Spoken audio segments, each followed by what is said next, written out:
tempo conhecemos a vida e a história de Pablo Escobar Gaviria. Ele era o homem que fazia um país tremer. O nome que dividiu a história da Colômbia em um antes e um depois.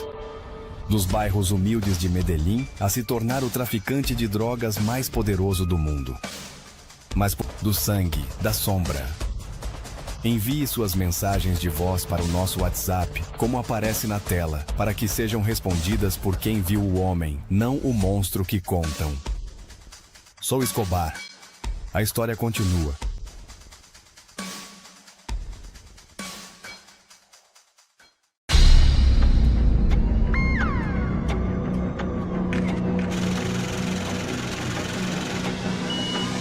Soy Escobar.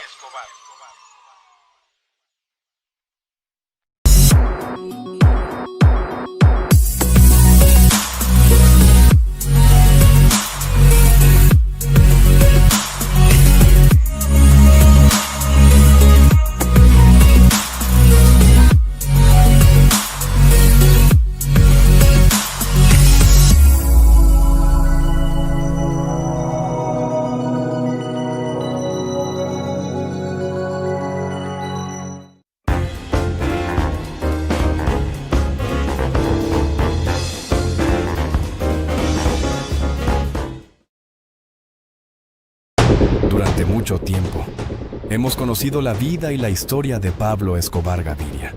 Fue el hombre que puso a temblar a un país. El nombre que dividió la historia de Colombia en un antes y un después.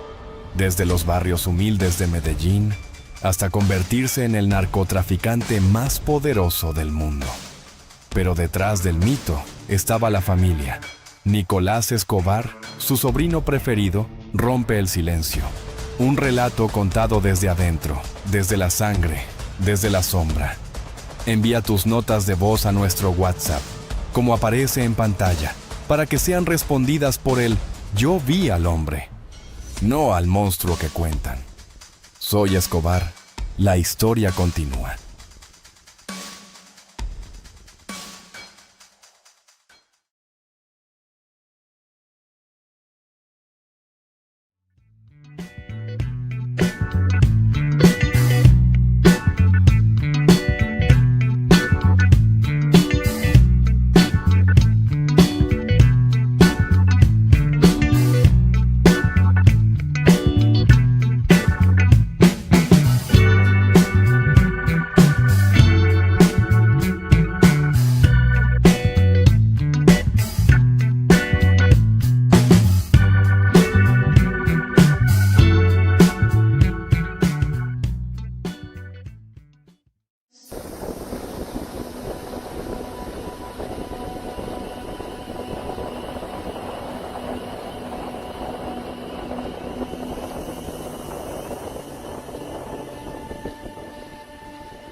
Nos encontramos en este momento en un hermoso paisaje que solamente Escobar Experience tiene la oportunidad de brindarte para que vengas y conozcas.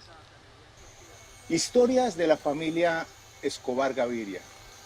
Historias que solamente Escobar Experience tiene la oportunidad de contar. ¿Por qué? Pues porque es la familia. Así que te invitamos a que vengas y conozcas un poco de este magnífico lugar. El río Claro o estación Cocornayá, finalizando al lado del río Magdalena. Venir y conocer los hipopótamos de Pablo Escobar Gaviria. Ahí, en el río, fue por donde bajaron los hipopótamos de Pablo, donde han utilizado como vía para poder llegar hasta el río Magdalena. Escobar Experience te da la oportunidad de poder estar al lado de ellos, conocerlos, verlos de cerca, disfrutar y tomar las mejores fotografías que te puedas imaginar.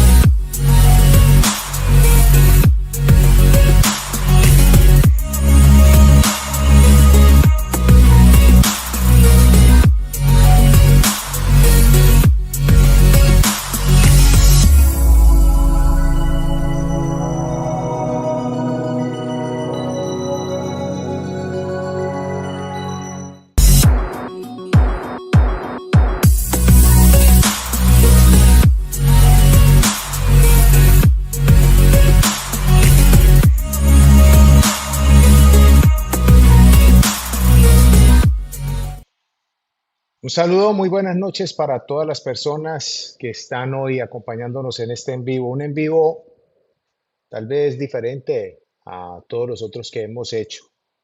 Un en vivo que traerá, como siempre, información para muchos nueva, para otros no tanto. Unos dirán, tienen la razón, otros no. Es totalmente respetable.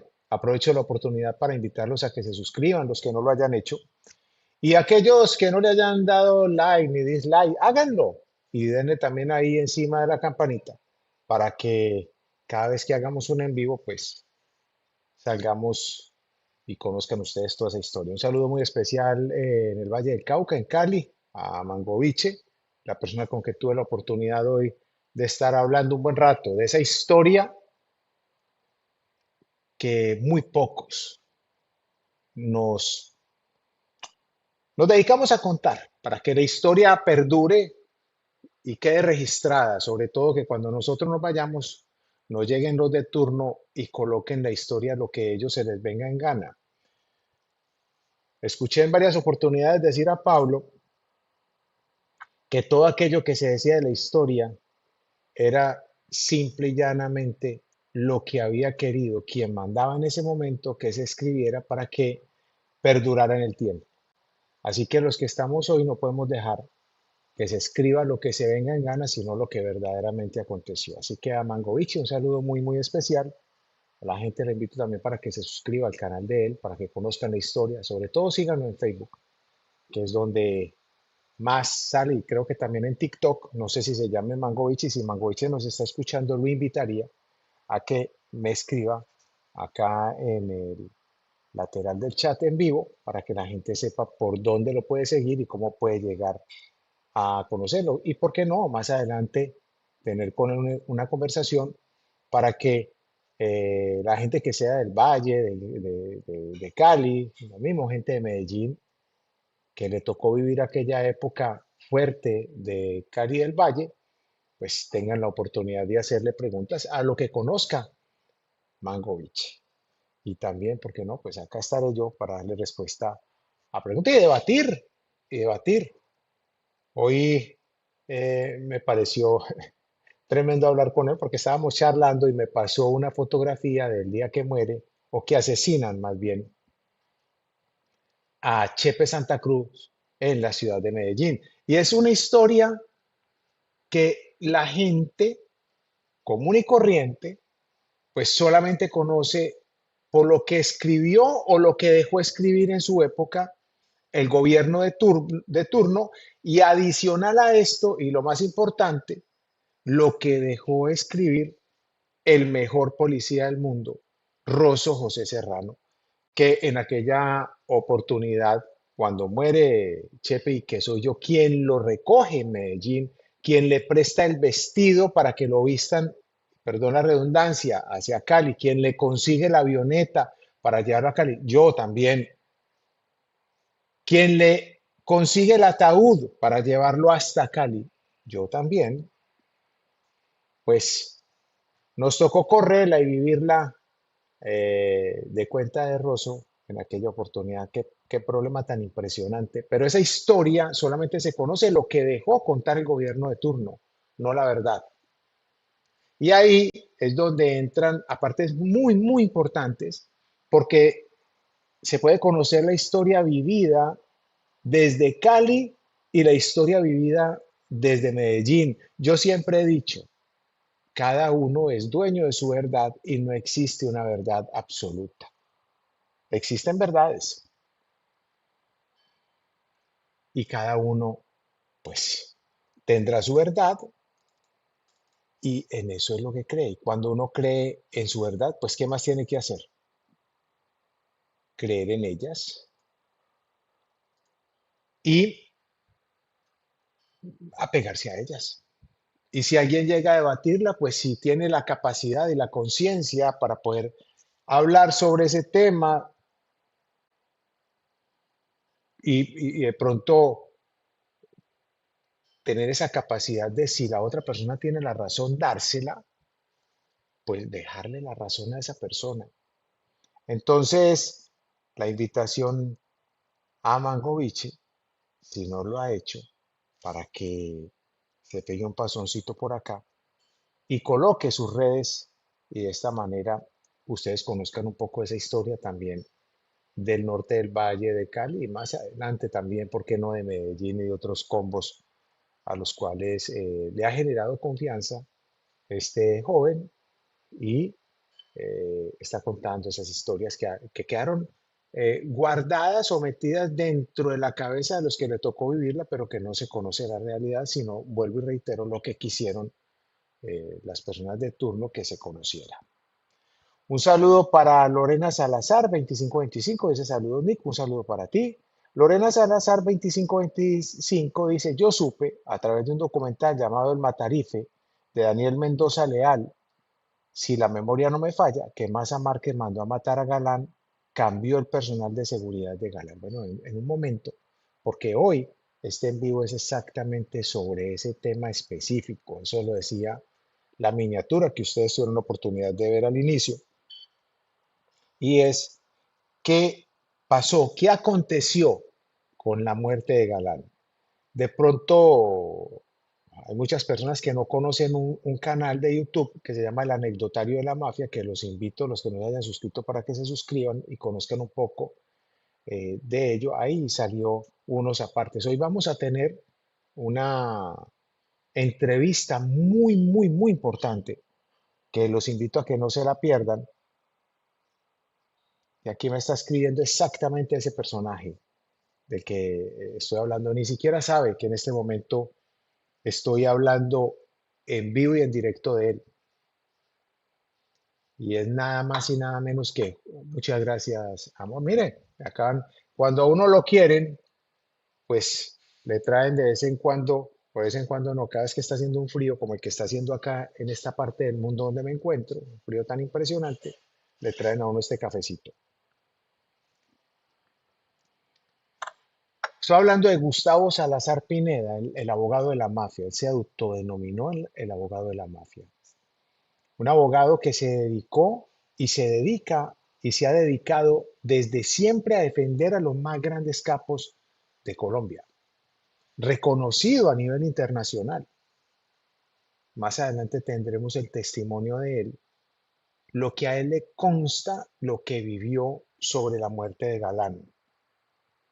Carlos López dice saludos desde Carolina, Puerto Rico, Isla del Encanto. Un saludo para ti, mi hermano. Y a Lucho 2328 también, que fue nuestro último donante, para él un saludo muy, muy especial. Saludos desde España, nos dice 7up con JB. Un saludo también para ti. William Jones dice, ¿cómo estás, mi querido amigo Nicolás? Que viva don Pablo Escobar, patrón de patrones. Muchas gracias, mi hermano. Un saludo para ti también. Muy bien estoy. Muy bien. Matlemon 77, buenas noches, Nico. Saludos desde Buenos Aires, Argentina. Un saludo para toda esa hermosa gente de Buenos Aires y todos los argentinos. Saludos a la gente de Argentina, de Uruguay, de Brasil. Hermoso sitio para uno ir a pasear. El que tenga la oportunidad, vaya. Pégese un pasoncito por allá por Argentina. Qué lindo que es Mendoza. El cóndor de los cóndores que se ven en cantidades allá en el sector es un espectáculo.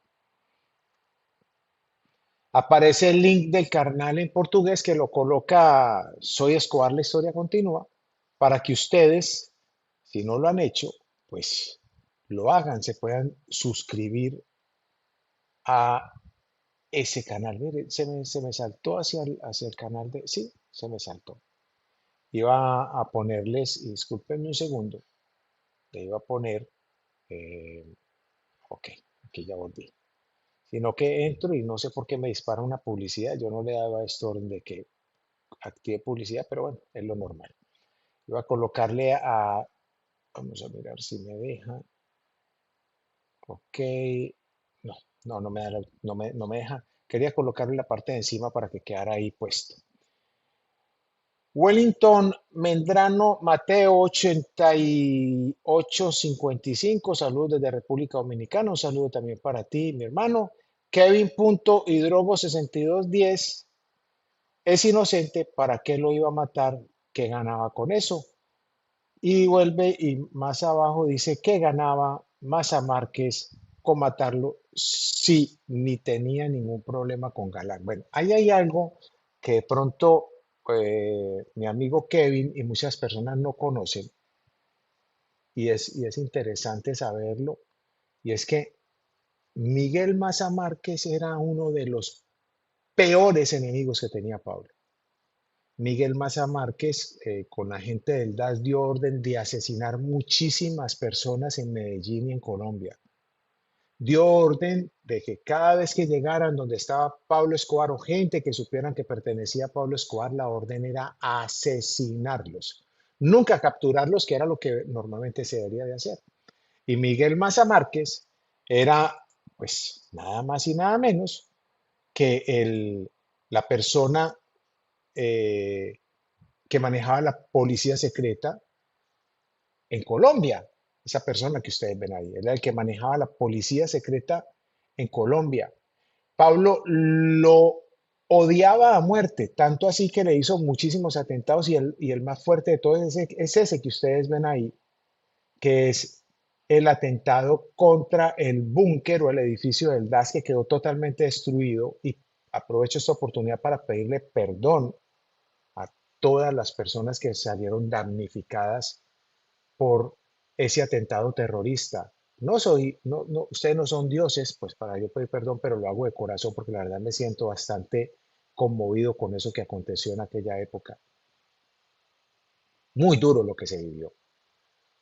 Pero no solamente lo odiaba Pablo Escobar Gaviria, lo odiaban los Ochoa, lo odiaba el mexicano, lo odiaba Leder, lo odiaba Raimundo y todo el mundo porque sabían la capacidad bélica y malvada que tenía Galán y el odio que tenía contra el cartel de Medellín y contra Pablo Escobar Gaviria. Y por eso Pablo le mandó hacer en muchísimas oportunidades los atentados e intentó matarlo de una y mil formas diferentes. Hizo hasta lo imposible por acabar con la vida de este personaje, Miguel Maza Márquez. Y cuando este amigo Kevin Hidrogo 6210 nos dice que qué ganaba él con eso, porque tampoco tiene el conocimiento de que este amigo o este señor, Miguel Maza Márquez, era la persona que manejaba el departamento administrativo de seguridad en Colombia, o sea, la policía secreta de Colombia. Y le conocía a todos y cada uno de los precandidatos, a todos los que se habían subido al poder, le conocía la vida de la A a la Z. Quién era homosexual, con quién se acostaba, si le gustaban las mujeres, cuáles eran las mujeres que salía, quiénes eran sus amantes, a dónde iba, para qué parte se iba los fines de semana. Les mantenía todo al dedal cogido con pelos y señales. Y con esto los extorsionaba y los manejaba y los manipulaba para que no lo pudieran sacar a él de manejar el Departamento Administrativo de Seguridad DAS en Colombia. Pero al que no le tenía nada era Galán. Porque Galán, porque Galán era una persona totalmente honesta, una persona que no se había quebrado con otras mujeres, que no le había sido infiel a su esposa, que tenía una vida intachable o que si había cometido algún error de estos, pues Miguel Maza Márquez no se lo conocía. Al no conocerlo, al no saber de esto,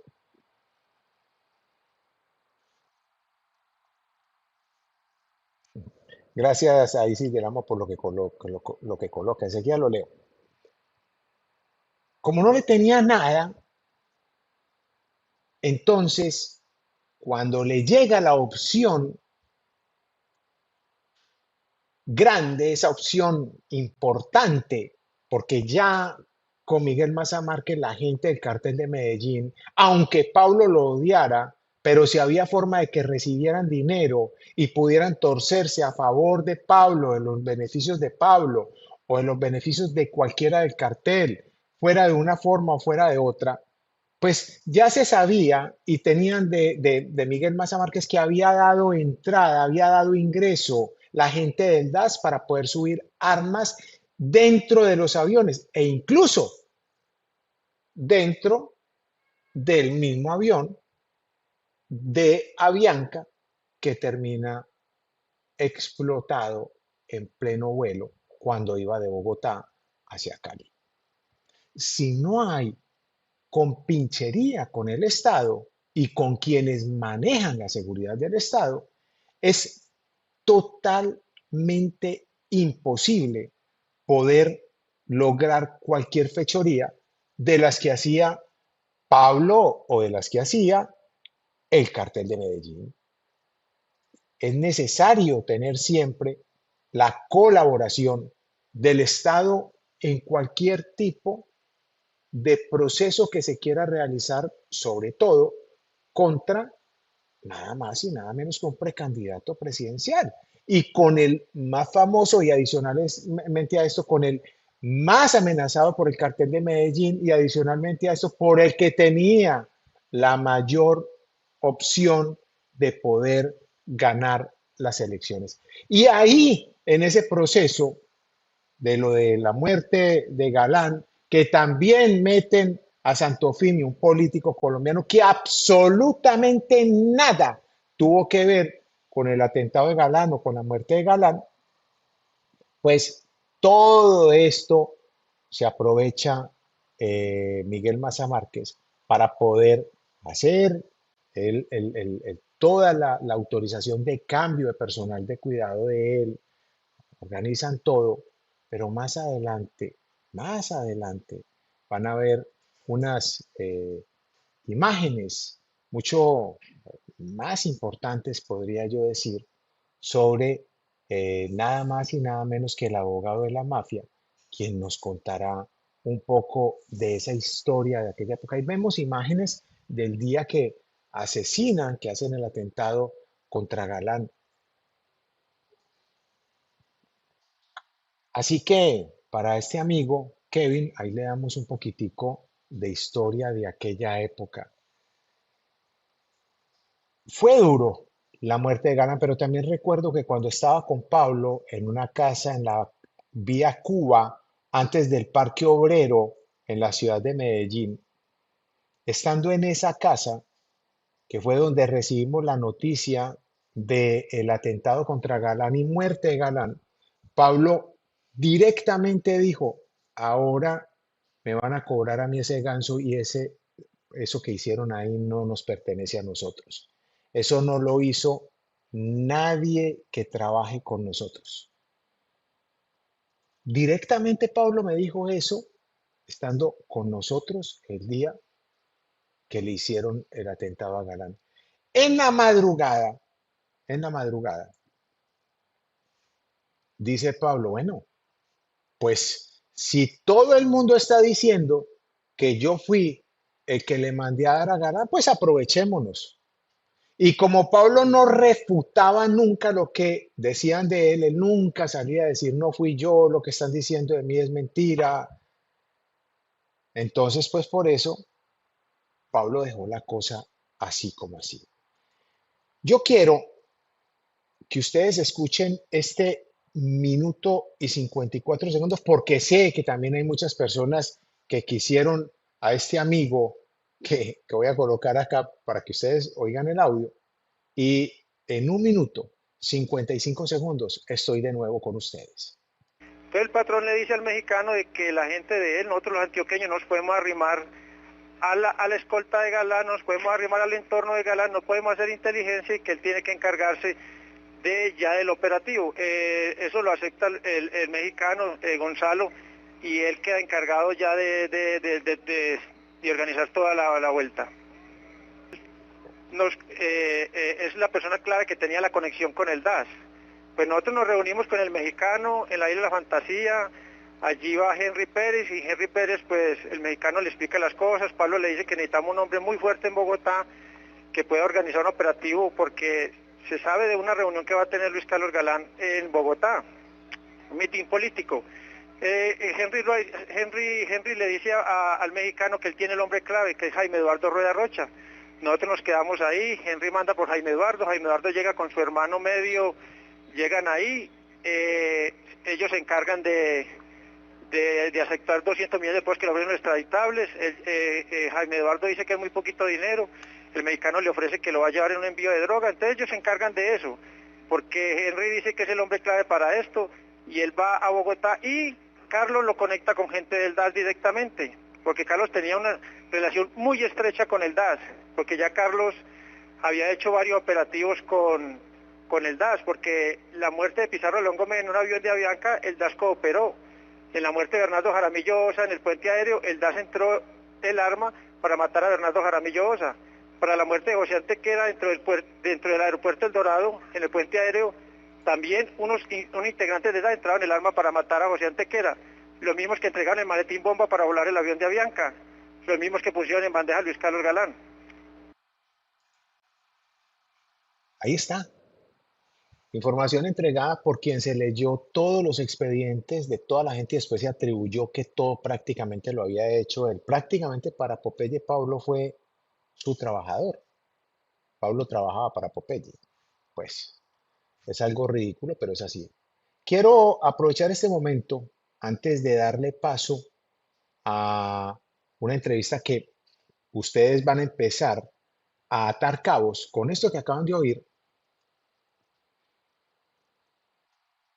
Es muy importante que la oigan, que la vean, que la escuchen.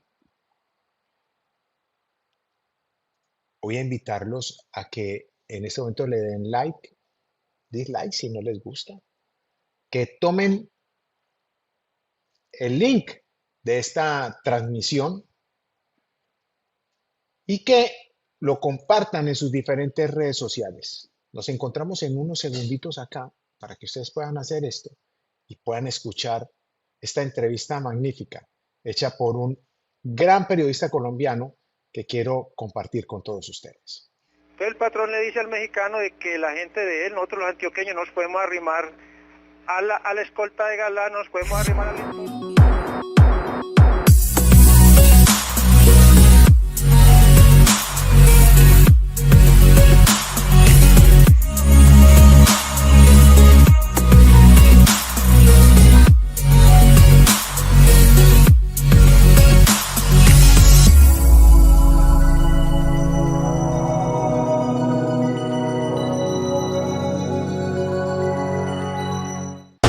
Há muito tempo conhecemos a vida e a história de Pablo Escobar Gaviria. Ele era o homem que fazia um país tremer. O nome que dividiu a história da Colômbia em um antes e um depois. Dos bairros humildes de Medellín a se tornar o traficante de drogas mais poderoso do mundo. Mas por trás do mito havia a família. Nicolás Escobar, seu sobrinho predileto, quebra o silêncio. Um relato contado de dentro, do sangue, da sombra. Envie suas mensagens de voz para o nosso WhatsApp, como aparece na tela, para que sejam respondidas por quem viu o homem, não o monstro que contam. Sou Escobar. A história continua.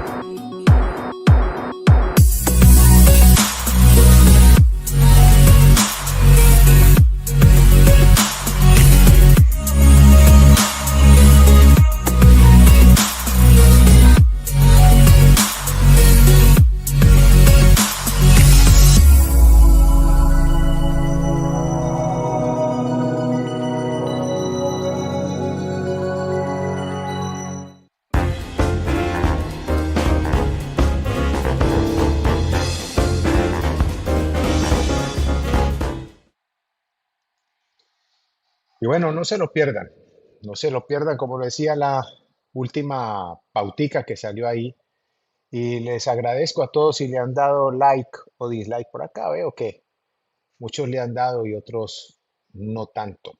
Pero bueno, a todos un agradecimiento. Antes de darle paso al, al- al- a la entrevista que tengo, voy a leerles acá los últimos escritos que hay. Dice, espero que para Kevin haya quedado resuelta la duda, o si no, pues escribes ahí y más adelante le doy respuesta, aunque recuerden que para eso está ya el WhatsApp, para que ustedes manden los mensajes. En estos días no he dado respuesta al WhatsApp porque he estado en directos que van clasificados en un proceso específico y viene para esta semana, si Motato me lo confirma, viene una entrevista de una persona muy cercana a Carlos Leder, con la cual vamos a tener la oportunidad de charlar acá y contar un poco de la historia de aquella época. Dice Isis del Amo, dice, vi todas las entrevistas de este abogado y te nombra en alguna. Te deja en un buen lugar y deja claro que eras el sobrino favorito de Pablo. Lo digo por los bocazas que ponen en duda que viviste o no, me imagino que viviste o no. Y buenas noches, por ahí no me sale eso. Hola, llegué, dice Lía Báez, para ella un saludo muy, muy especial. Y Lía saluda a Isis del Amo y me imagino que a todo el resto de personas que están en vivo. Un saludo para la gente de nuestro canal en portugués. Un saludo para todos ellos. Un saludo muy, muy especial. El Eu sou Escobar, a historia continúa. Eu sou Escobar, a historia continúa en portugués para la gente que quiera pasarse por allá y suscribirse dentro del canal de portugués. Si se cae algún día la señal en el en vivo, pues puedan pasarse. También estamos hoy en vivo y en directo en el anecdotario de la mafia y creo que también estamos saliendo por Turquía. Creo. Así que un saludo a toda la gente de todos los otros países por los cuales estamos en este momento saliendo en vivo. A todos un saludo muy especial. Y aquí los voy a dejar con esta entrevista que le realiza nada más y nada menos que Juan Carlos Giraldo, editor judicial de RCN Televisión, editor judicial de Caracol Televisión, trabajó con el canal de India, me dicen también por acá que estamos saliendo para la gente de India, un saludo muy especial. Juan Carlos Giraldo, una persona que conoce de la A a la Z, al menos en aquella época, el cartel de Medellín y el cartel de Cali, reconocidísimo acá en Colombia, y se une para hacerle esta magnífica entrevista para hablar sobre un tema en específico, y fue nada más y nada menos que la muerte de Luis Carlos Galán Sarmiento. Hoy comenzamos con un tema muy coyuntural, que es el aniversario. Se conmemoran 35 años del asesinato de Luis Carlos Galán Sarmiento, el hombre que en su momento era el candidato del nuevo liberalismo y todo apuntaba a que iba a ser el nuevo presidente de la República. ¿Quién era Luis Carlos Galán Sarmiento? Pues rebelde, fue un hombre muy brillante, que a los 26 años fue ministro de Educación de Pastrana, tal vez de los ministros más jóvenes que ha tenido el país. Insólitamente, Luis Carlos Galán Sarmiento, que era uno de los hombres más amenazados del país, me lo encontré, tipo casi 9 de la noche, muy amable, nos saludamos, y yo decía, un hombre tan famoso, tan importante, andando solo. En ese mes de julio, en la agitada campaña política que ya estaba empezando, Luis Carlos Galán Sarmiento viajó a Medellín, y en ese julio se dijo a través de la prensa que había fallado lo que fue cierto, un atentado montado en la Universidad de Medellín. El anecdotario de la mafia. El anecdotario de la mafia. Hola, ¿qué tal? Hola, ¿qué tal? Los saluda Juan Carlos Giraldo. Estoy en compañía del prestigioso y conocido abogado penalista Gustavo Salazar Pineda. Hoy es la primera emisión de llamémoslo podcast o este programa especial que va a ser periódico, que se va a llamar El Anecdotario de la Mafia. El anecdotario de la mafia. El anecdotario de la mafia. Lo vamos a hacer los dos porque primero la experiencia obviamente como penalista de Gustavo Salazar Pineda, en los últimos, lo conozco hace más de 30 años, sé de su trayectoria y de todos los casos emblemáticos de la mafia colombiana que ha tenido que llevar. Fue defensor de los grandes campos del narcotráfico, el cartel de Medellín, incluso algunos del cartel de Cali. De hecho, él mismo se rotuló como el abogado de la mafia y lo hizo muy bien. Además, entre otras cosas, pasó la historia por ser el primer abogado y tal vez el único que logró que fuese absuelto nada más y nada menos que Gonzalo Rodríguez Gacha, alias el Mexicano. Y yo pues tengo más de 30 años de experiencia en el periodismo judicial, he escrito unos 12 libros relacionados con mafia, también muy conocedor del tema de la mafia, especialmente el cartel de Medellín. He escrito libros sobre el tema concreto de Pablo Escobar, el cartel de Medellín, algunos del cartel de Cali. Y obviamente mi ejercicio de reportería pues me ha llevado también a conocer muchos de estos detalles ahí que se quedan entre líneas de abajo de las noticias, porque las noticias son las grandes de titulares, pero ahí se van quedando historias que hoy, 20, 30, 10, 15 años después, ya se pueden contar como anécdotas, porque realmente este es un país lleno de magia literaria, es un país que está por escribirse, y ese nicho de la mafia colombiana y de los capos, esos personajes tan insólitos que solo se dan aquí en Colombia, pues es un caldo de cultivo para contar esas anécdotas que parecen increíbles a veces que pasen. Yo creo que uno se va a gustado algún día a Suiza contar historias de capos de la mafia colombiana o de narcos o de sicarios y no se lo cree porque son demasiado locas.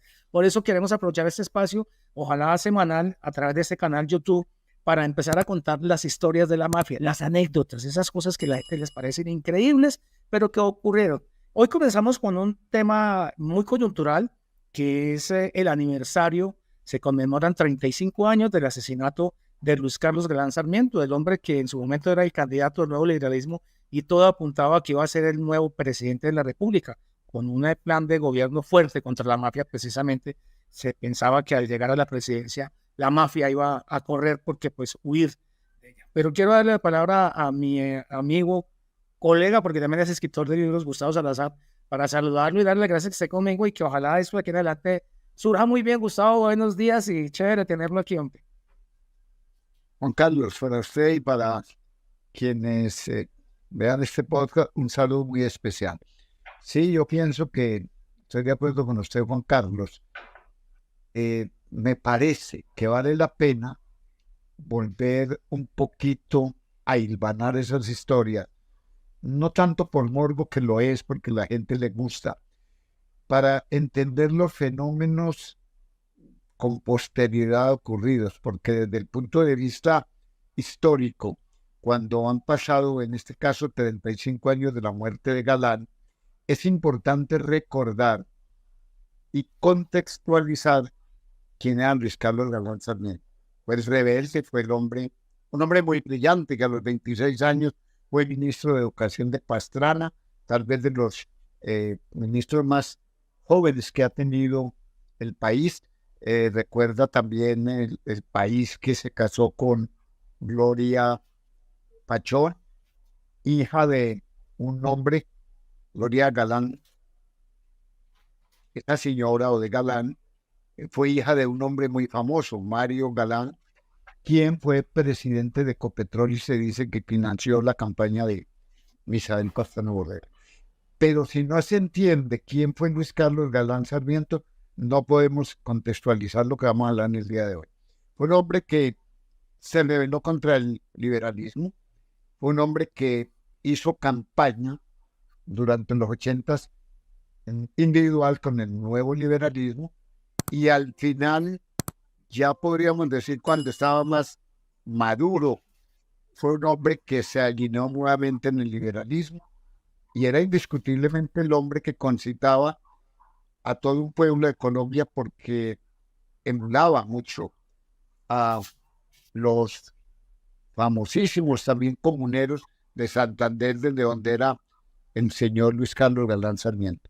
Yo tengo una anécdota, y es que cuando yo era profesor de la Universidad Libre en los 80s, una noche, un martes creo que fue, yo salí a dictar clase allí en la octava con Sexta, y caminando insólitamente, Luis Carlos Galán Sarmiento, que era uno de los hombres más amenazados del país, me lo encontré, tipo casi 9 de la noche, muy amable, nos saludamos, y yo decía, un hombre tan famoso, tan importante, andando solo, cuando eso apenas se estaba estrenando el nuevo edificio que aledaño al Congreso y al Capitolio es hoy en día oficinas de los parlamentarios. El anecdotario de la mafia. El anecdotario de la mafia. ¿Por qué Gustavo Salazar Pineda sabe tanto del tema Luis Carlos Galán y del tema, hablo procesal penal o después del asesinato? ¿Qué lo vincula usted con este caso, Gustavo? Yo recuerdo, Juan Carlos, para que también la audiencia y quienes vean este podcast entiendan, en ese mes de julio, en la agitada campaña política que ya estaba empezando, Luis Carlos Galán Sarmiento viajó a Medellín y en ese julio se dijo a través de la prensa que había fallado, lo que fue cierto, un atentado montado en la Universidad de Medellín, aquí en la calle 30, en el barrio de Belén Los Andes, y allí falló el primer atentado de julio del año 1989. Efectivamente fue el cartel de Medellín, en eso Popeye lo dijo, un grupo de francotiradores se apostó en la Universidad de Medellín al frente para atentar contra la vida de Luis Carlos Galán, cometido que no se realizó, y se decía que si no se le mataba antes de terminar este año 89, pues ya iba a ser imposible porque las elecciones eran en el 90, que normalmente se surten en el mes de mayo. Y ocurre que ese viernes, yo recuerdo que estaba en Bogotá, estaba por los lados de Unicentro cuando escuché la noticia y fue algo pues, que el país lo recuerda, fue quizá uno de los crímenes que más conmovió Colombia y el mundo. Y 2 semanas después, estoy hablando de 31 de agosto, yo recuerdo que Vicky Vargas, una amiga mía, la fui a despedir al aeropuerto y en ese interregno recibí una llamada de un señor llamado don Jaime de Jesús Valencia Martínez, quien ya la prensa, sobre todo 24 horas y muchos informativos, ya decían que apuntaba la muerte de Luis Carlos Galán Sarmiento a otra línea de personas allegadas a Gonzalo Rodríguez Gache. En ese año de 1989, hacia el mes de febrero, del 2 de febrero al 2 de marzo, yo fui el abogado de José Gonzalo Rodríguez Gacha, alias el Mexicano, con motivo de la muerte de Jaime Pardo Leal. Lo habían absuelto. En ese mes de agosto fue declarado contraevidente el veredicto y el Mexicano y Pablo ordenan la muerte de un magistrado que fue compañero mío en el externado, un pereirano, brillante, Carlos Valencia García, y ese día fue asesinado, como también lo fue Luis Carlos Galán Sarmiento. Fue un mes muy trágico ese de agosto, y yo recibí una llamada de don Jaime, y él me dijo que era el principal implicado, y que él sí realmente, me lo confesó a mí como abogado, fue la persona que coordinó con las personas del Magdalena Medio la muerte de Luis Carlos Galán Sarmiento. El anecdotario de la mafia. El anecdotario de la mafia. Me lo contó a mí porque fui su abogado. Tuve una reunión con el Mexicano y le dijo: Jaime, usted me debe a mí 200 millones de pesos. 200 millones hace 35 años era un capital. Y le dijo: Jaime, haga usted la diligencia y haga la vuelta. Siempre se centró la investigación en Pablo Escobar Gaviria. Incluso nunca se mencionaba al Mexicano. Ahora usted nos está diciendo algo que es novedoso, 35 años después. El señor Gómez Méndez había creado una ley según la cual una persona oyendo podía dar poder, y así se hizo. Y ahí fue donde yo conocí las intimidades de ese proceso, donde se dijo que los Rueda Rocha habían sido realmente los ejecutores, Jaime y Eduardo, de ese crimen. Empezaron a dar hipótesis de las muertes de el señor Pardo Leal, de Carlos Valencia y de Luis Carlos Galán, y todas las adjudicaban a Pablo Escobar. Yo creo que fue el abogado que primero presentó los alegatos en orden a demostrar que estos muchachos no habían ejecutado el crimen. Me lo contó a mí porque fui su abogado. Tuve una reunión con el mexicano y le dijo: Jaime, usted me debe a mí 200 millones de pesos. 200 millones hace 35 años era un capital. Y le dijo: Jaime, haga usted la diligencia y haga la vuelta. Siempre se centró la investigación en Pablo Escobar Gaviria. Incluso nunca se mencionaba al mexicano. Ahora usted nos está diciendo algo que es novedoso, 35 años después. El señor Gómez Méndez había creado una ley según la cual una persona oyendo podía dar poder, y así se hizo. Y ahí fue donde yo conocí las intimidades de ese proceso, donde se dijo que los Rueda Rocha habían sido realmente los ejecutores, Jaime y Eduardo, de ese crimen. Empezaron a dar hipótesis de las muertes de el señor Pardo Leal, de Carlos Valencia y de Luis Carlos Galán, y todas las adjudicaban a Pablo Escobar.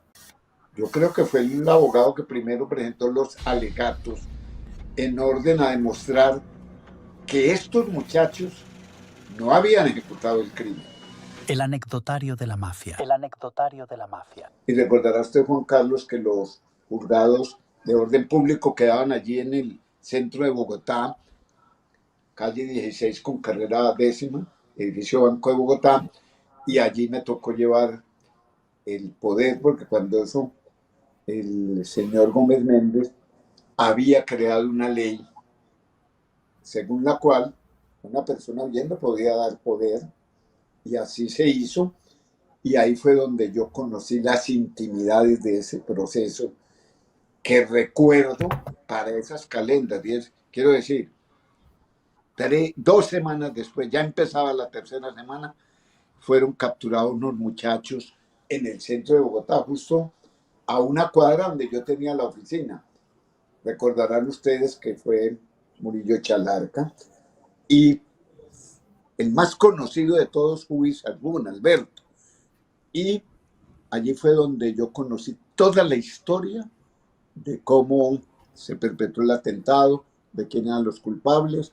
Yo tomé el poder de Jaime de Jesús Valencia, realicé varias diligencias, contrainterrogatorios, y al final recuerdo yo que el 31 de mayo del año 90, día por supuesto de mi cumpleaños, yo salía del país y ese día exoneraron insólitamente.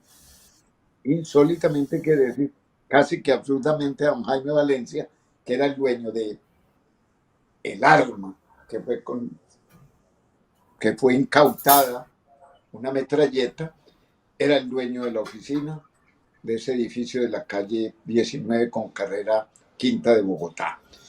Por esa razón y por muchas otras, yo conocí el expediente, y yo creo que fue el abogado que primero presentó los alegatos en orden a demostrar que estos muchachos no habían ejecutado el crimen. Supe con el tiempo que habían participado como disuasores. Disuasores significa que fueron llevados a Soacha, más que a matar, a realizar y ejecutar con armas, disparos, para que en el momento que estuvieran matando en la tarima a Luis Carlos Galán, las autoridades se confundían. Y eso fue lo que ocurrió esa noche, tan dramática y de película cuando una persona se ve disparando. Juan Carlos, usted recordará, aparece el hombre de la pancarta, ya se fue sabiendo quién eran los Rochas, los Rueda Rocha, que fueron los que participaron, y usted mismo recordará que fue el autor de un artículo que sacó en la revista Semana, donde se dijo que los Rueda Rocha habían sido realmente los ejecutores Jaime y Eduardo de ese crimen, y los ubicaban en el Magdalena Medio. Magdalena Medio, que era un nicho de paramilitares fundamental y esencialmente creados por el mexicano, pero por supuesto que Pablo era socio del mexicano, y en esa medida podríamos decir que está entrelazado el tema de la muerte del mexicano directamente de Galán con el mexicano y con Pablo. Y de hecho, Sí. hacia el 90, 91, ya a Pablo lo vinculan como presunto autor y determinador con Gonzalo Rodríguez Gacha. Y ese año muere Gonzalo Rodríguez Gacha y por supuesto le cesan procedimiento porque a las personas cuando fallecen no se les puede juzgar. El anecdotario de la mafia. El anecdotario de la mafia. Gustavo, pero venga, retomemos. Cuando matan a Luis Carlos Galán, los primeros señalados, que fueron los capturados que usted dice, capturan primero a 5 hombres, que está este señor Juez Hasbún, que es el más recordado mediáticamente, y otros, y se habla de Jaime Valencia. Esos fueron los primeros. Me acuerdo mucho que los llevaron a la Dijín, les hicieron un reconocimiento por espejo, pues por cabina, y estuvieron presos y después fueron absueltos muchos años después. Incluso ellos demandaron al Estado y ya ganaron las demandas porque consideraron que no fueron los culpables. Siempre se centró la investigación en Pablo Escobar Gaviria. Incluso nunca se mencionaba al mexicano. Ahora usted nos está diciendo algo que es novedoso, 35 años después. ¿Por qué Jaime Valencia mata a Luis Carlos Galán? Jaime Valencia no era un tipo considerado ni capo de la estructura de mando del cartel de Medellín y del narcotráfico. ¿Qué tiene que ver Jaime Valencia en todo este entramado? ¿Por qué aparece él como autor? Y cuéntenos qué fue lo que él hizo realmente. Si no se sabe de dónde y oriundo y de qué entorno es Jaime Valencia Martínez, no se entiende por qué razón él termina vinculado al proceso. No olvidemos que Pablo Escobar Gaviria nació en Río Negro, Antioquia, en una vereda, pero igual era de allí. Don Jaime de Jesús Valencia Martínez era de Río Negro, Antioquia. Él y su familia tenían varios locales en la galería. La galería creo que todavía existe en Río Negro, que es una especie de plaza de mercado, es una especie de, como su palabra lo dice, lleno de locales. Allí don Jaime Valencia tenía muchos negocios, eran paisanos, eran amigos, ligeramente mayor que Pablo. Don Jaime le puede haber llevado unos 8 o 10 años y era un hombre muy respetado. ¿Por qué era respetado? Porque don Jaime Valencia Martínez mediáticamente no lo conocía nadie, pero dentro de la mafia era un hombre muy cercano al mexicano y muy cercano a la yuca. La yuca, para quien no recuerde, no olvide, se llamaba Gildardo Rendón Hurtado, hermano del cebollero, y fue la persona que murió el día 15 de diciembre con el mexicano en Tolucobeña y Coveñas en Sucre. Ese viernes, efectivamente, muere él, y desde ya lo digo, ¿por qué muere la yuca?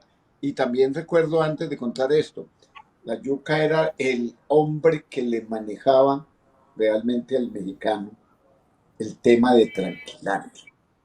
Ustedes recordarán que fue el laboratorio del mundo más grande en los 80 cogido a la mafia colombiana en las selvas de Colombia. Realmente el que manejaba a nombre del mexicano, porque el mexicano sí enviaba droga a Estados Unidos por toneladas, esa Tranquilandia la manejaba Gildardo alias La Yuca. Y don Jaime Valencia me lo contó a mí porque fui su abogado. Tuve una reunión con el mexicano y le dijo: Jaime, usted me debe a mí 200 millones de pesos. 200 millones hace 35 años era un capital. Y le dijo: Jaime, haga usted la diligencia y haga la vuelta para asesinar a Luis Carlos Galán Sarmiento. Y él fue el que, en nombre del mexicano, y valido y prevalido de esa estructura de paramilitares, el Magdalena Medio, que ya habían participado hacía 2 años en la muerte de Jaime Pardo Leal, porque era un grupo en el Magdalena Medio de autodefensas o de sicarios que ustedes recordarán fueron entrenados por Yair Clay. Yair Clay fue un mercenario israelí que vino a Colombia a dar instrucciones de cómo se ejecutaban actos terroristas junto con ETA, que ya vino después. Don Jaime Valencia fue, en última instancia, quien en nombre del mexicano y colateralmente, pero no directamente en nombre de Pablo, ejecutó el crimen, que finalmente pues no fue un crimen perfecto, pues tan imperfecto fue que capturaron las personas. Lo que falló, y lo digo de una vez, fue que, recordarán ustedes, Maza Márquez y otros altos funcionarios de la policía y de la DIJÍN empezaron a dar hipótesis de las muertes de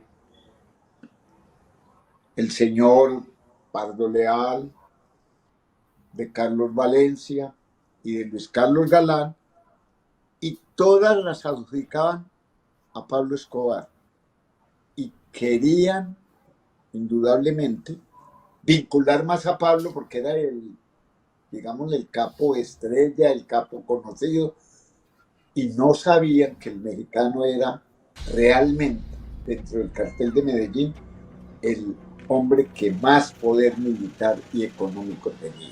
El anecdotario de la mafia. El anecdotario de la mafia. Jaime Valencia le debe una plata al mexicano y se la paga organizando el plan del atentado contra Luis Carlos Galán.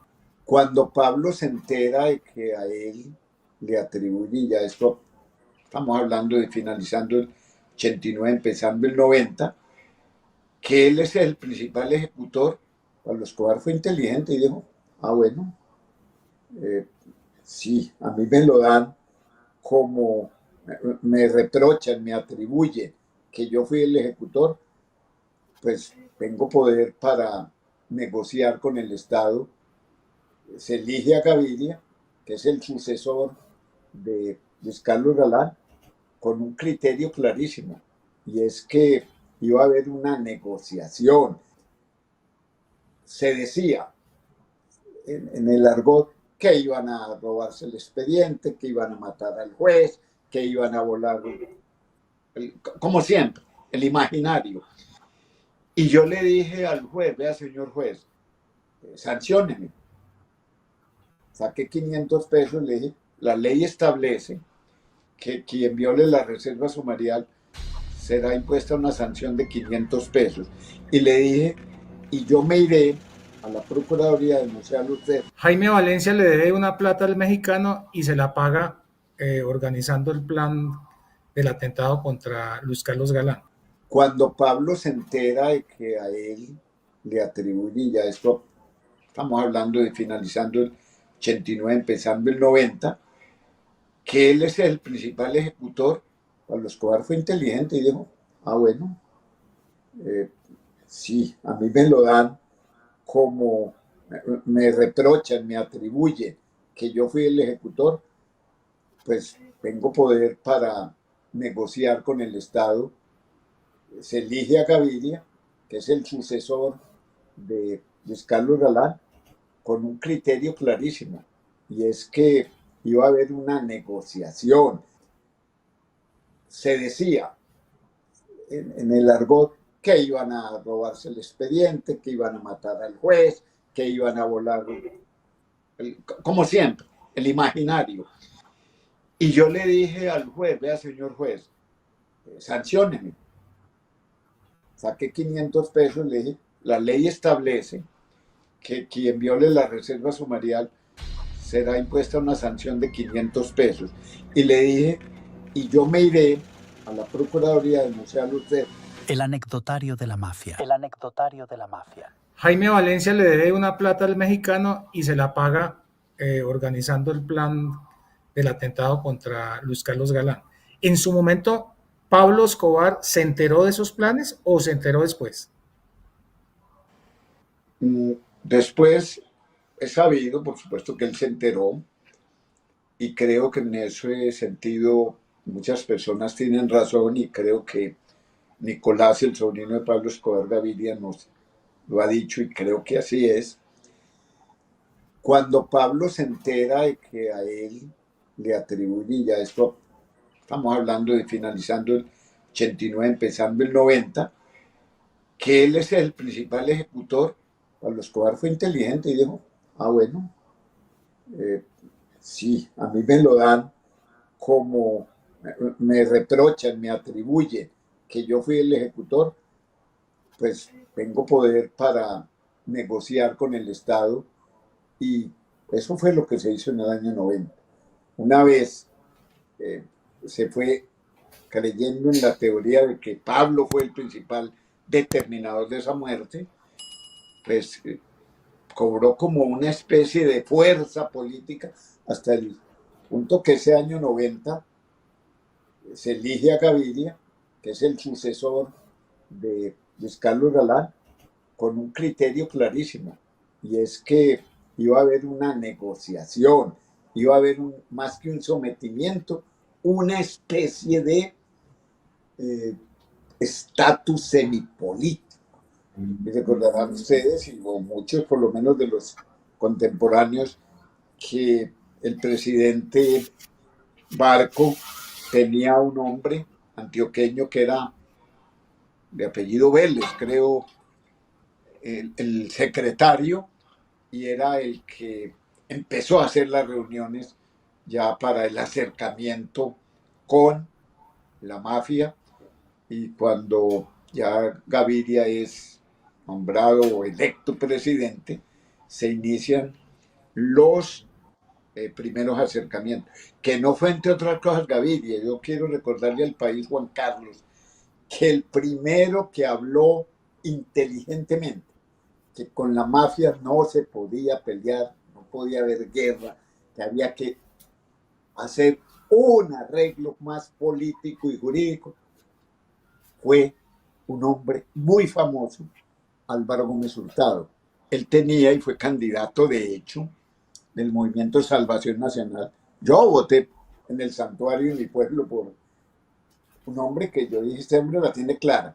No fue Gaviria, fue un candidato que, entre otras cosas, tuvo una muy buena votación, no le alcanzó, le ganó Gaviria, pero Álvaro Gómez fue el primero que dijo, aquí no podemos seguir con las bombas, aquí no podemos seguir con el terrorismo, aquí hay que necesaria, y es una palabra, irreductiblemente, acercar a la mafia, y él fue el primero que ideó la teoría de el Estado tiene que negociar con estas personas, y lo ejecutó el plan Gaviria, pero quien realmente fue el inventor de esa tesis tan genial fue Álvaro Gómez Hurtado. El anecdotario de la mafia. El anecdotario de la mafia. ¿Por qué sabe usted que Jaime Valencia fue el autor intelectual del atentado? ¿Por qué? ¿Quién se lo dijo, además de lo que usted encontró? Yo quiero decir que yo ya había sido abogado de Jaime Valencia Martínez, porque hubo un homicidio unos años antes de un paisano mío, y me tocó defender a una persona, y don Jaime iba a mi pueblo, a la finca de mi abuela en el santuario, Vereda La Chapa, y me visitaba. Y don Jaime me tenía mucha confianza. Él me lo expresó y me lo confesó. Yo recuerdo que Lo primero que dijo don Jaime es, Maza Márquez lo sabe, y me lo decía, Maza Márquez sabe que yo soy el que ejecuté realmente el delito. Y no se me olvida a mí que yo me encontré con él en un barrio de Normandía de Bogotá, donde un santuariano y paisano mío, y ahí estaba don Jaime, y me lo volvió a corroborar.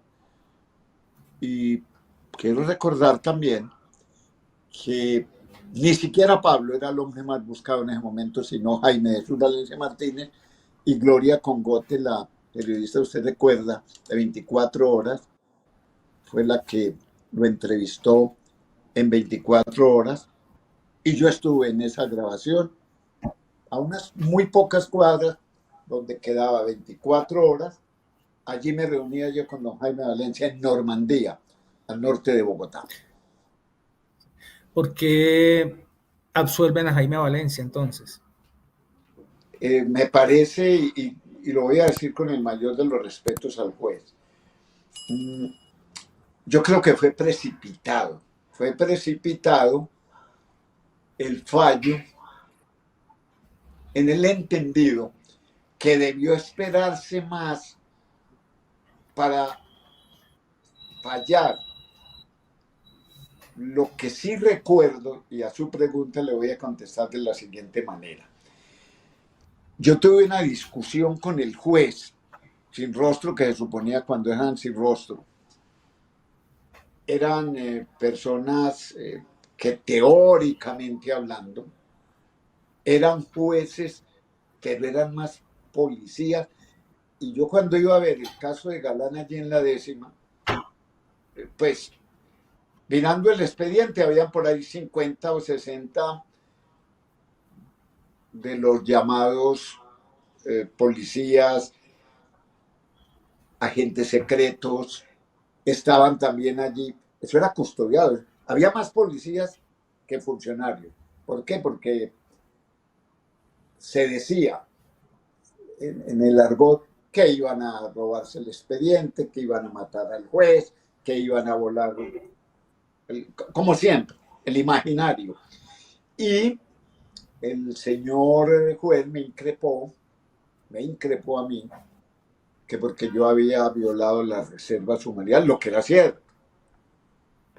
¿Por qué era cierto? Porque yo tuve acceso a unas piezas procesales en donde ya se vinculaba directamente a los sicarios del Magdalena Medio, y fue la chiva que sacó semana y que usted tuvo a su bien también hacerla, no hacerla, pero por lo menos ser la fuente para la revista Semana. Y yo le dije al juez, vea señor juez, sancióneme. Saqué 500 pesos, le dije, la ley establece que quien viole la reserva sumarial será impuesta una sanción de 500 pesos. Y le dije, y yo me iré a la Procuraduría a denunciarlo a usted, porque usted me lo contaron los muchachos de don Jaime, porque para yo acceder al expediente fui abogado de varios. Del único que no era abogado yo, pero le ayudé a confeccionar memoriales, era de Alberto Jubis Hasbún. Y le dije, pues usted pierde el puesto y de pronto se le impone una sanción, incluso usted ha cometido un abuso de autoridad. Y el señor juez me dijo que no había lugar a discusión, que dejáramos las cosas así. Yo presenté un memorial diciendo que no había pruebas contra Jaime Valencia Martínez y cesaron procedimiento cuando no se llamaba preclusión. ¿Qué digo yo? Por insuficiencia de pruebas. Cuando hay insuficiencia de pruebas, lo que, de acuerdo a los códigos anteriores a los que nos rigen hoy, lo que se hacía era un sobreseimiento temporal, que significaba procesalmente, no tengo elementos para convocarlo a juicio, pero tampoco tengo elementos para archivarle. Entonces, sobreseír o sobreseer, también se decía, a una persona temporalmente era reabra la investigación por otros meses, y casi siempre terminaba en segunda instancia en un definitivo. Y a don Jaime me parece, insisto, que fue prematuro, pero por supuesto para nosotros fabuloso, porque yo recuerdo cuando yo vine ya del viaje de Europa, le dije, don Jaime, a usted le archivaron. Y eso sirvió para que yo le dijera a Juiz Hasbun y además a los demás compañeros que tuviéramos mucha fe y mucha paciencia, que ellos también iban a ser objeto de una liberación, y ocurrió unos 30 meses, 36 meses después, como efectivamente lo dijo el doctor Gustavo de Grey, me lo prometió a mí y así se cumplió. El anecdotario de la mafia. El anecdotario de la mafia. La historia tendrá algún día que contarse, y qué bueno que desde los tribunales internacionales se diga que se han cometido muchas, demasiadas injusticias. Decir que Maza Márquez fue directamente el que participó, que el general Maza era enemigo y detestaba a Jaime Valencia. Y fue muy difícil ejercer esa defensa y sobre todo hablar con estos muchachos en la vigilia. Porque esos muchachos no directamente mataron a Galán, pero sí estuvieron allí disuadiendo. Pablo Escobar no necesitaba que nadie le dijera qué debía hacer. Pablo Escobar no era un hombre, y la familia lo sabe, que se deja influenciar. Eso la historia tendrá algún día que contarse, y qué bueno que desde los tribunales internacionales se diga que se han cometido muchas, demasiadas injusticias. Decir que Maza Márquez fue directamente el que participó, que el general Maza era enemigo y detestaba a Jaime Valencia. Y fue muy difícil ejercer esa defensa y sobre todo hablar con estos muchachos en la vigilia. Porque esos muchachos no directamente mataron a Galán, pero sí estuvieron allí disuadiendo. Pablo Escobar no necesitaba que nadie le dijera qué debía hacer. Pablo Escobar no era un hombre, y la familia lo sabe, que se deja influenciar. El anecdotario de la mafia. El anecdotario de la mafia. Yo no conozco al doctor Santomini Botero, pero lo más absurdo es que sobre él pesó una condena, y lo más triste es que hoy es libre a consecuencia de la venta, porque le tocó vender, y yo creo que esto no lo sabe la opinión pública, su casa en Ibagué para pagarle, dizque, como lo dice la ley, para recuperar su libertad, una indemnización a la familia Galán. Y yo lo digo antes de que muera él o muera yo, la infamia más grande de Colombia es lo que hizo la Corte Suprema de Justicia, de casar la sentencia absolutoria condenando a un hombre inocente. Eso me parece, eso la historia tendrá algún día que contarse, y qué bueno que desde los tribunales internacionales se diga que se han cometido muchas, demasiadas injusticias. Aún más, yo diría que lo demás es exagerado. Decir que Maza Márquez fue directamente el que participó. Hubo irregularidades, sí, pero decir que Maza Márquez fue el que prácticamente ejecutó el crimen o lo determinó, esa es otra infamia. Yo quiero contarle a la opinión pública que yo recuerdo que el general Maza era enemigo y detestaba a Jaime Valencia. Aún más, don Jaime Valencia Martínez me contó que varias veces él tuvo interlocución con Maza Márquez, y Maza Márquez lo persiguió y lo trataba casi como un delincuente, y ellos tuvieron fuertes enfrentamientos telefónicos, y Jaime Valencia era un hombre bravo porque él se enfrentaba con las personas y las desafiaba.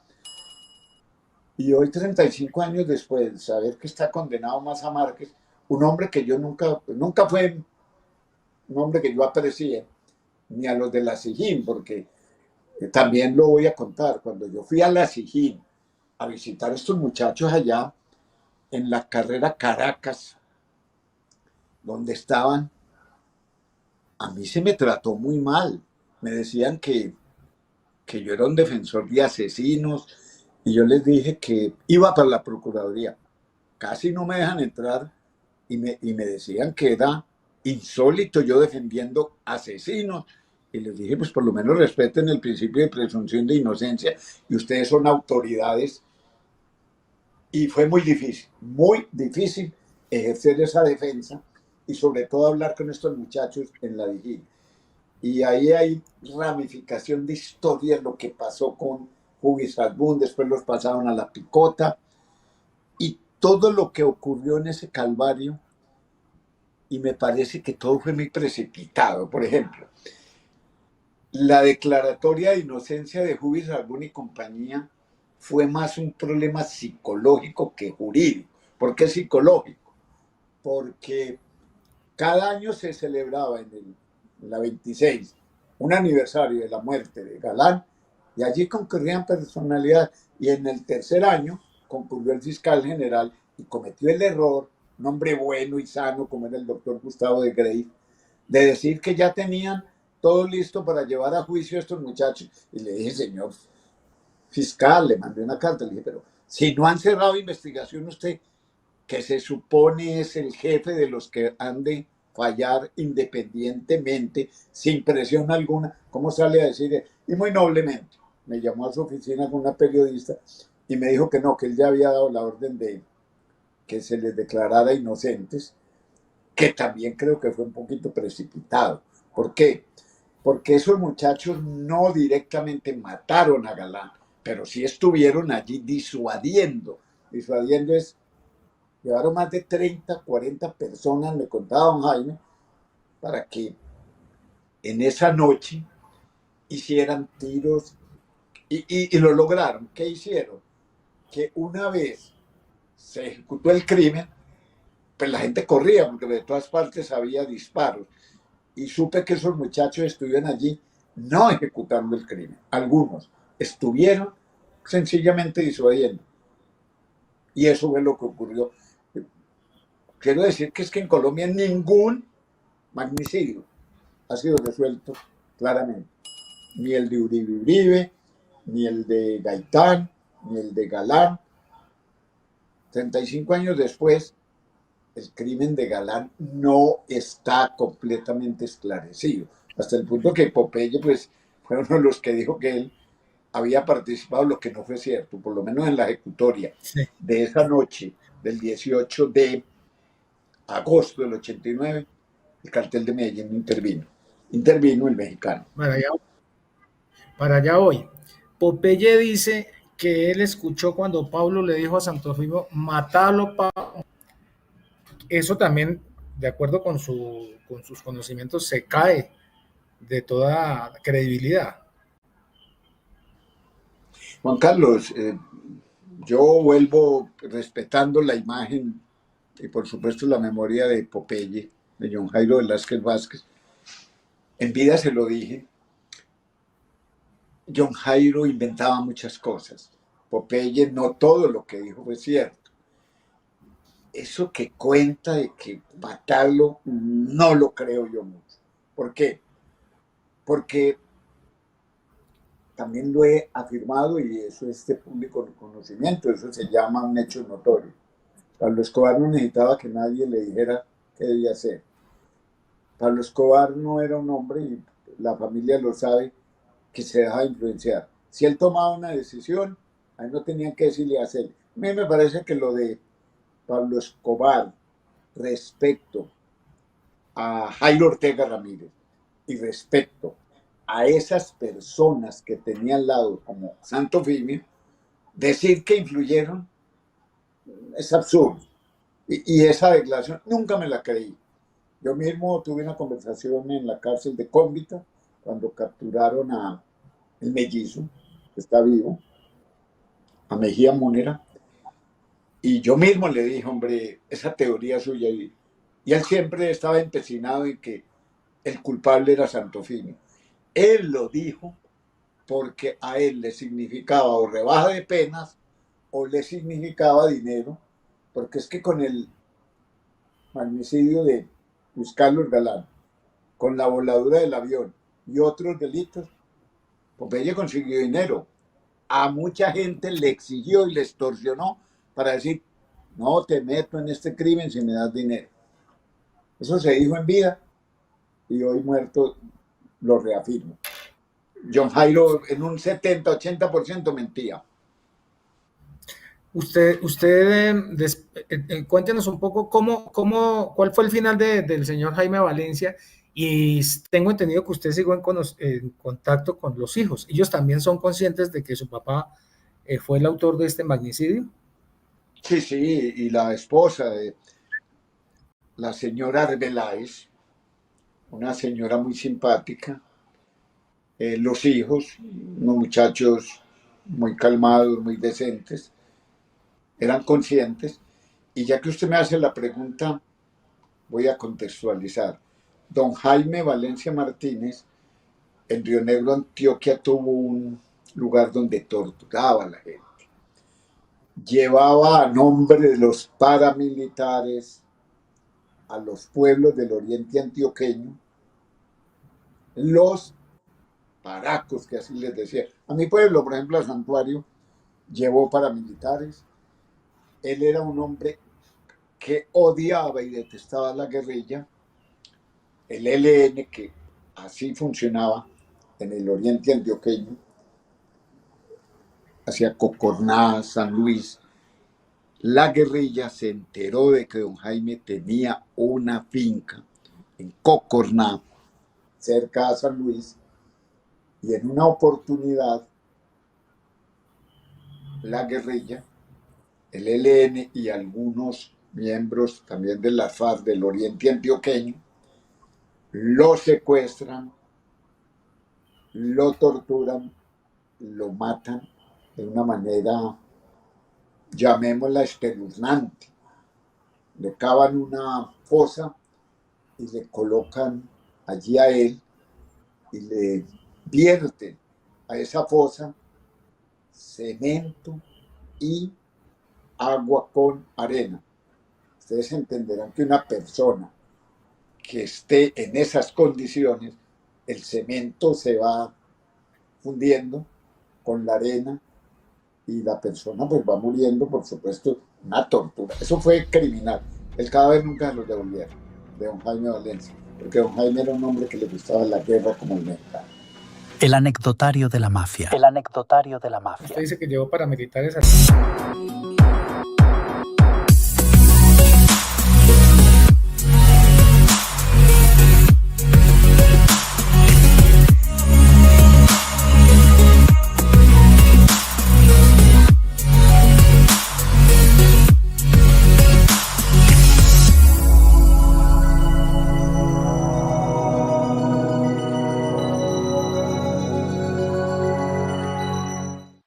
Há muito tempo conhecemos a vida e a história de Pablo Escobar Gaviria.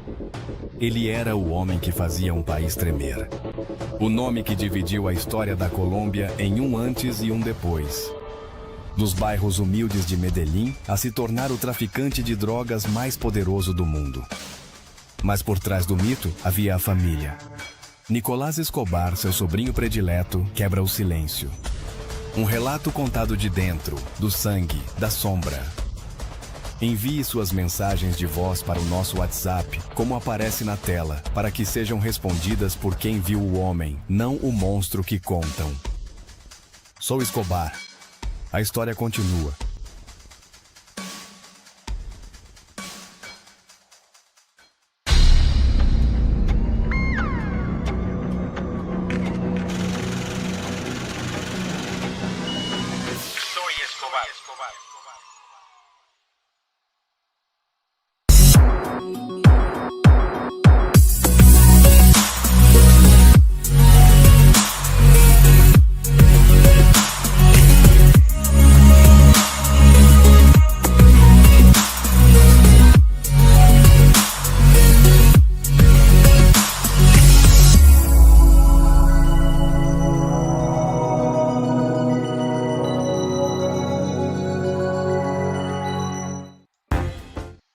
Y hablar es demasiado sencillo. Popeye tenía una capacidad de hablar muy facilista y sobre todo siempre lo utilizaba a favor de él para volver, así le tocara volver pedazos a quien tuviera que volver pedazos. A él eso no le importaba. A él lo que le interesaba era lo que a él le sirviera y de ahí, pues, para adelante lo que hubiese que tirar al piso. Santo Ofimio, yo siempre lo he dicho, es una persona que estuvo y que también coincido con lo que dice Gustavo Salazar, es una persona que estuvo en la cárcel, que pagó una condena por un delito que jamás cometió. Yo he intentado de muchísimas formas siempre contar esa verdad y les voy a decir, no es persona de mis afectos, no lo quiero, fue enemigo de Pablo, no vi bien lo que él hizo porque después trabajó con la gente de Cali y para nosotros era en ese momento, persona que trabaja con la gente de Cali, nuestro enemigo. Entonces no lo quiero. Ahora, sobre lo de Maza Márquez y sobre lo que se hizo con Maza Márquez, en este delito, magnicidio contra Galán, pues lo que aconteció, aconteció. Lo que se vivió. Pero también vemos o escuchamos y vemos también de Gustavo Salazar cuando cuenta lo que le hicieron a las personas que muchos de ellos nada tuvieron que ver. Juiz Hasbun, el cual tuve la oportunidad de conocer, con el cual me reuní en muchas oportunidades para conocer su historia, para saber cómo había sido, qué había pasado. Me contaba muy triste que estaba pagando por un delito que nada había tenido que ver. Y cuando genera la demanda contra el Estado, que la hace con un abogado que hoy es dueño o que fue dueño o que ha pertenecido al mundo del fútbol y que él lo traslada hacia otro abogado muy conocido también del Tolima, pues dice, yo voy a ganar la demanda porque él sabía que la iba a ganar, había sido absuelto y por ende cuando demandara iba a ganar. Y él me contaba que lo que él quería cuando terminara y recibiera el dinero era montar una fábrica para hacer suero para personas y dejarle eso como herencia a su familia. Historia de aquella época, ¿no? Historia de aquella época. Vamos a escuchar esta nota periodística. Orden de captura contra Miguel Maza Márquez por el asesinato de Luis Carlos Galán.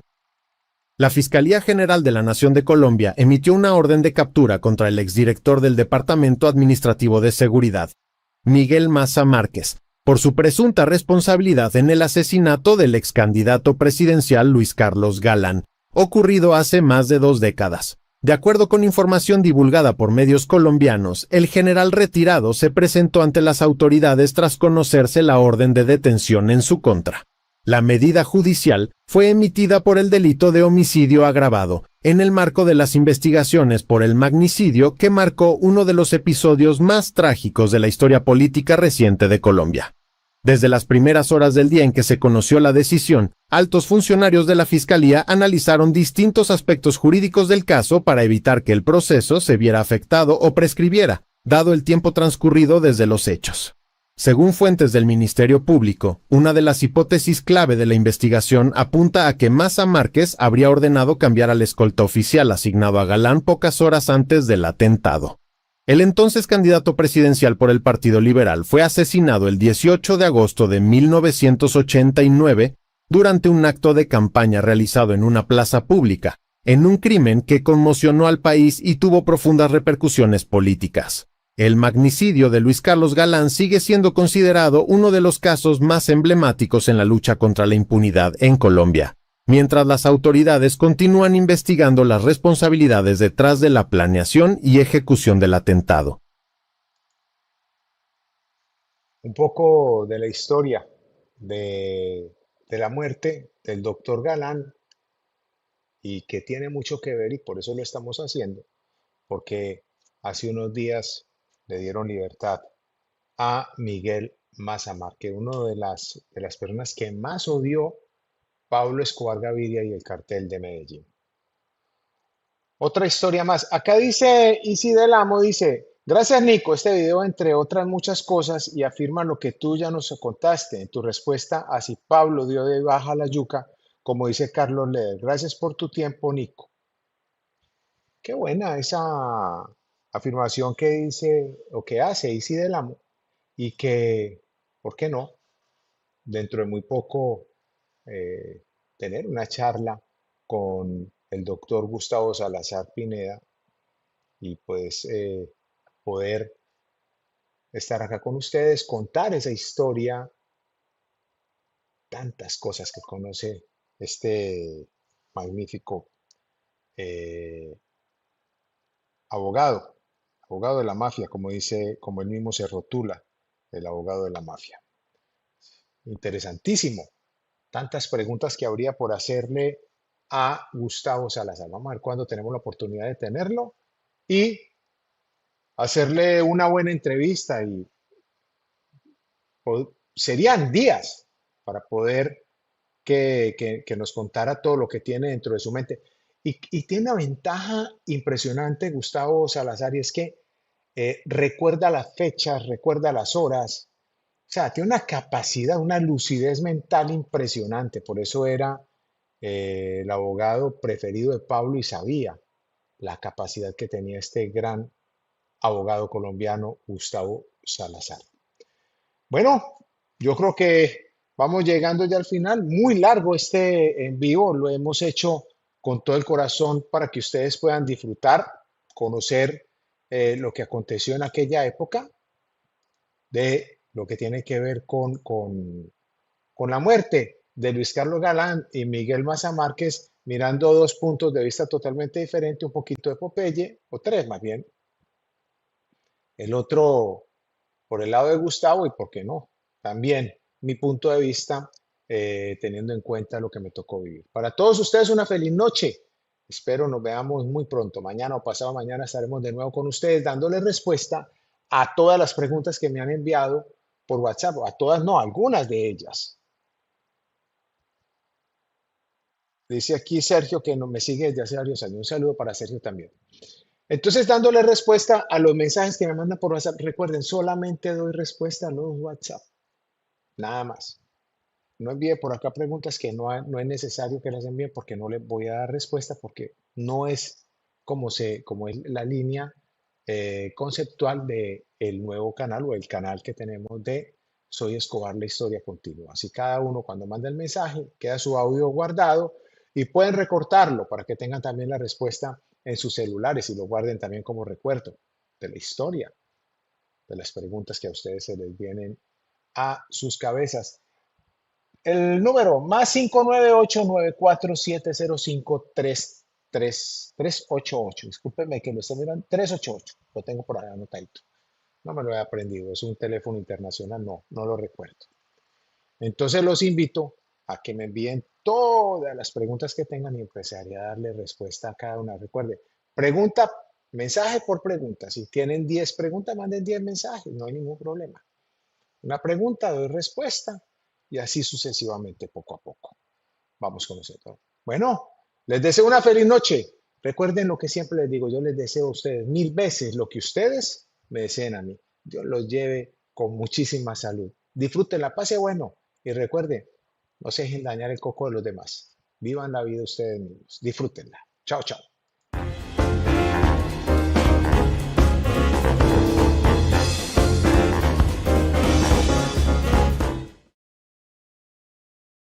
Durante mucho tiempo, hemos conocido la vida y la historia de Pablo Escobar Gaviria.